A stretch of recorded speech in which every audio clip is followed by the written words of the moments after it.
All right, Patrick, here we go. This one's for you and for anyone that needs that little push to get started, all right? Now, when we're talking about music, we're talking about contrast, all right? We're talking about dark and light, tension and release, all right? The yin and yang of sound.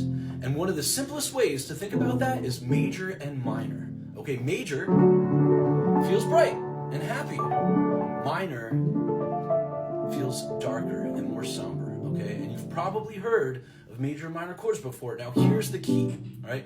Every chord, every scale, every mode, every interval, it's all just formulas. And chords are no different. So let's start with a major triad, okay? A triad is just 3 notes, as the name suggests, and a major triad follows the formula 1, 3, 5. So let's use this wheel, okay?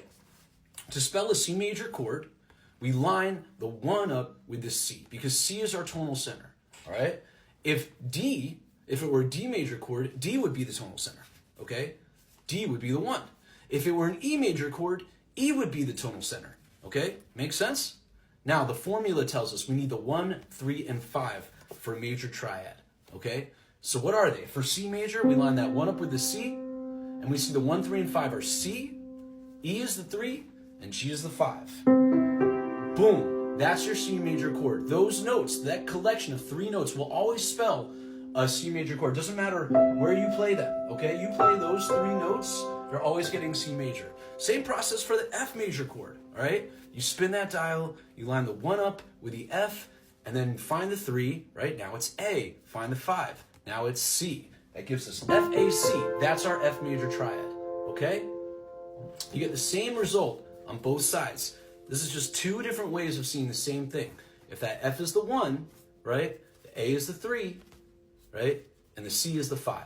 Always going to be your answer. All right, now, what if we want to make that minor? The formula shifts a little bit. Instead of it being a 3, we use a flat 3. All right? So in an F minor chord, the 1 and the 5 stay the same, but that A, that 3, right? Now it drops, right? From the 3 to the flat 3. Now it's an A flat. All right?